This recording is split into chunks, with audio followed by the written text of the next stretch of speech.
Hi, I'm Susan Anderson, and you've come to the right place for sewing, quilting, and crafting fun.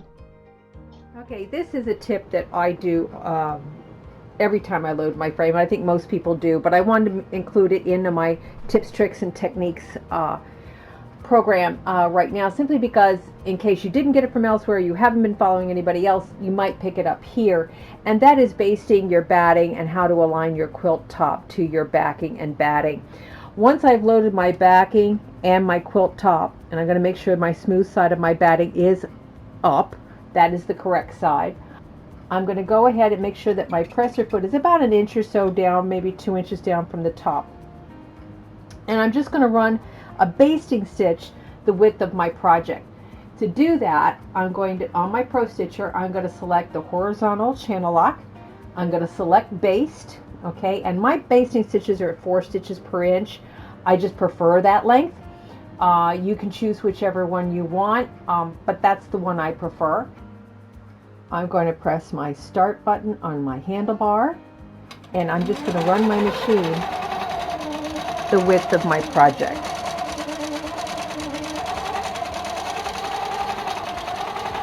That's going to give me a line where I can place my quilt top on my backing and my batting. I'm now going to take my project and align it directly to that line of stitching. What that's going to do is make sure that my quilt top, my project, in this case it's a wall hanging, is going to be perfectly straight on my backing and my batting. Now I'm going to run a second line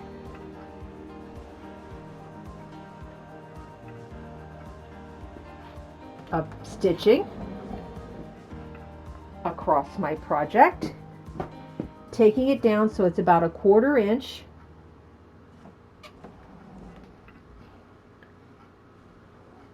from the first line. And since this project already has the 1/4 inch marked, I'll be able to bring that up at the right position. So after bringing my bobbin thread to the surface, I'm going to lock my horizontal channel lock in again, and this time I'm going to go slower than I did before, simply because I want to make sure that my fabric is laying perfectly straight on my backing. So I'm just going to run this down like so, make sure it's nice and straight.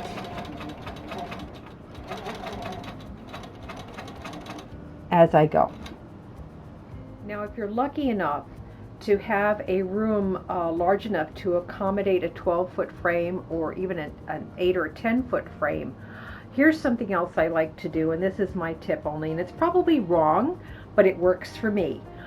I do multiple projects on one setup. In other words, I'll put the backing and the batting on, and then I'll lay out some small projects on top of it to be completed at one time. They usually have the same thread color involved, and the same batting and the same backing. That way I'm using the same tension each time, and I'm not changing the thread each time. Not that you can't, and I have, but this is my preferred method. Here's another one of my favorite tips. When I'm doing what they call custom work, and I'm working strictly with small pieces or small areas and doing a small little bit at a time and not doing an edge to edge, I prefer using my ruler table. It gives me a little bit more stability. These are available at your dealership, and they're well worth the extra price for it. It gives you that much extra space to be supportive when you need to be manipulating the fabric right at or around the needle. Now I am getting ready to do some ruler work, so I have attached my ruler foot to the machine, and I wanted to point this out because I get this question a lot when I do shows and in-store training seminars. There is my standard foot, and my ruler foot is on the machine, and I think you can see the difference on the depth of the actual foot itself from the top to the bottom that goes against the fabric, and that's simply so you can take your ruler and apply it along the outside edge of the foot. If I were to use my standard foot, the problem is it would slide underneath. So you don't want to use your standard foot when doing ruler work. Make sure you get the ruler table and you get the ruler foot. Both of those are available at your local dealer. Before I start any project, I'm going to check my tension. And I'm going to do that by going past the edge of my project, obviously, and just onto the batting and the backing and lay a small piece of fabric on the top. And then I'm just going to run a few stitches back and forth, up and down. And then I'm going to check the very back of the quilt and the top of the quilt to see that I have the tension that I like the best. Once I get that done, then I know that I'm ready to go ahead and start my quilting. I wanted to show you a little trick that I do when advancing my quilts. Before I ever rotate the fabric or anything like that, I'm going to go to my starting point in my design, and I'm going to mark that exact location. If I can't mark it with a pen or something like that because it's in the middle of the quilt, I could use a washout marker. I'm going to go and find the lowest point of my design, and I'm going to mark that. But with the starting position, it gives you a better reference anyway of where your quilt is supposed to start. Now, after I've marked this with my pen, I can see the starting point a little clearer. Now I've advanced my quilt on the frame, and before I actually go and continue my design, I'm going to baste the edge. So I'm going to change the stitch count on my front of my machine. I'm going to take it down. I like to do it at 4. You may prefer something different. And I'm going to slide over to the edge, and I'm going to use the edge of my foot as a guide. I want to stitch about 1/4 inch just inside the raw edge, just to baste that all down and get it ready. Now I'm going to do this on both sides. I'm just going to show you the one for now. And I'm going to lock in my vertical channel lock on my ProStitcher. You just touch the icon on your screen. I'm going to push the start button on my handlebars to turn my dot to green, and then I'm just going to move my machine slowly, keeping my fabric nice and straight. If I need to move it to the right or the left to get that 1/4 inch, I will. Now this is also the guiding line for me to attach my binding. If I need to, I can take the stitches out. Now one more thing I will do is I will go backwards a couple of stitches just to lock that in place. Release my channel lock so I can pull my fabric out, pull my bobbin thread back to the surface, and clip. Now I'm ready to realign my machine to continue my design. I have not disturbed anything in my design on my computer screen. All we're going to do now is the drag and the drop. After I've dropped my pattern over my dot that I created with my felt tip marker, I'm now ready to press the resume button, and my pattern will continue right where it left off.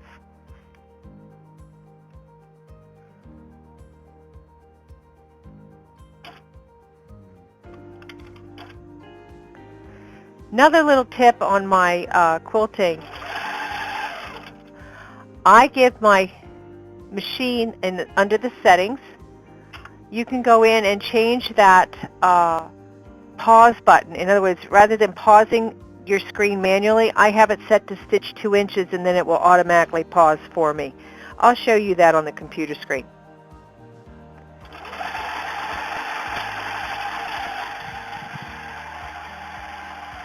If I have pinned or I'm using the leaders on my top fabric, which I do for my full-size quilts. I don't necessarily do it for my small pieces. I'll probably just float those. But as I do that, I'm going to unpin this, and then I will go back and baste this down, just like I do the side of my quilt, using my channel locks in the ProStitcher. This is another tip that I have found extremely helpful for me. Since our leads Velcro on and off, I do baste my top quilt to the leaders and the backing. It just makes it a little more secure for me. This one I pin because I know I'm going to be releasing it. But I've attached a sew-through tape measure, centered 0 tape measure for quilters, and I've attached it to my leaders, And I've also attached it to my stationary bar at the back. Again, this helps me align my quilts, either the back or the top, when I'm applying it to the quilt frame. This is another trick that I wanted to show you. When I set up for an edge-to-edge, I always make my design on my ProStitcher screen slightly larger than my actual quilt size. That way, when I'm doing the stitching, I'm stitching everything just off the edge of the fabric, getting everything stitched down. So I may have one more row in here to finish this whole thing off. So my actual stitching will probably come down to this point. As sometimes happens with doing stitching edge to edge or anything else that you're doing, when you're using your ProStitcher, you may get the machine out of alignment with the quilt. You run into the frame accidentally on a pass, or you run into the off the edge. Something happens where the quilting itself gets misaligned. Now, if you have saved your entire work area, your workspace in ProStitcher, you can go ahead and get back to exactly where you need to go.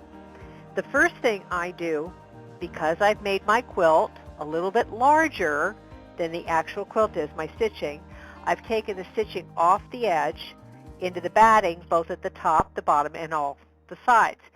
I'm going to mark my beginning stitch of the previous row with a pen. Just give it a blue mark so that I can see it. Now it's off the fabric, so I don't need to worry. I'm not disturbing my quilt at all.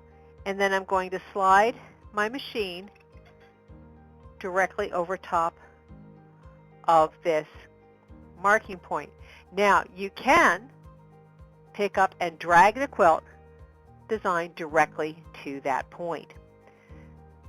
You can also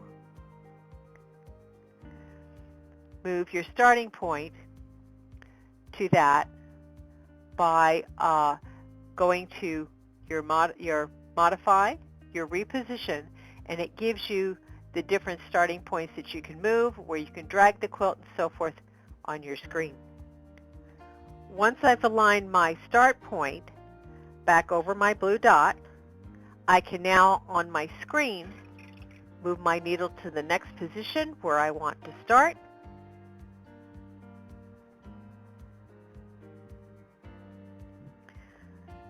Now I can start my stitching back where I left off. And the design will match perfectly.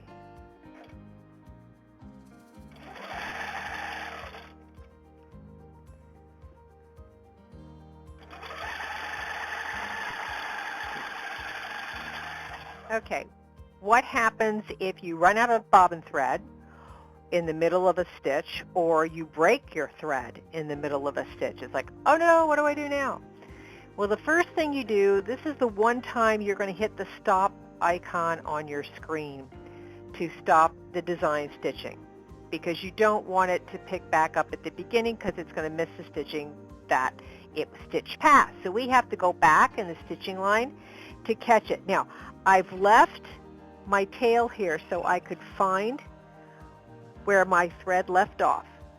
And I'm going to position my machine back a few stitches. Normally you would go to a corner or a point or something like that, but I don't have that in this design. So I'm going to come back over here a few stitches, and I'm going to overstitch. Now on my screen, I've got my cursor, again, over top of the design. Now on my screen, I positioned my cursor, because it's my needle, I followed it, moved it back from my break point, which is about here. I've moved it back, maybe 5-6 stitches, and I positioned it over that particular point here. I'm going to go back to ProStitcher, hit New Start and End, hit Start, turn it green, and you can see where I've picked up the starting point, so I can move it to where I want it to start. And I'm going to drop it by touching the auto again, and that drops the stitch at that point. And I'm ready now to go back and just continue my design. And we're going to press the run on the screen and proceed. And it's going to go ahead and it's going to pick up my bobbin thread. from the back, and I'm just going to hit proceed again. It'll take those few stitches, lock it in place. Now you can turn that lock off if you desire. Now again, I've got mine programmed so that it's going to stitch about 2 inches and then pause so that I can clip my threads, and then I will continue my stitching. Here's another little trick I found beneficial, after, especially on a panel quilt, which is what this is. After finishing the basting on either side, making sure those were straight using the channel locks, I did the horizontal channel lock and did another stitch right across the middle of my quilt panel. This is going to keep everything in line. If you find that you're running, especially since this one has stripes and so forth on it, if you find that these are getting out of alignment, you could also baste these down. Another trick on this to keep everything in place, you could use a washout thread if you prefer. I just use a regular and set my stitches at 4 stitches per inch, so it's easy to just pull out. On top of that, to relax your fabric, if you spray it with Downey,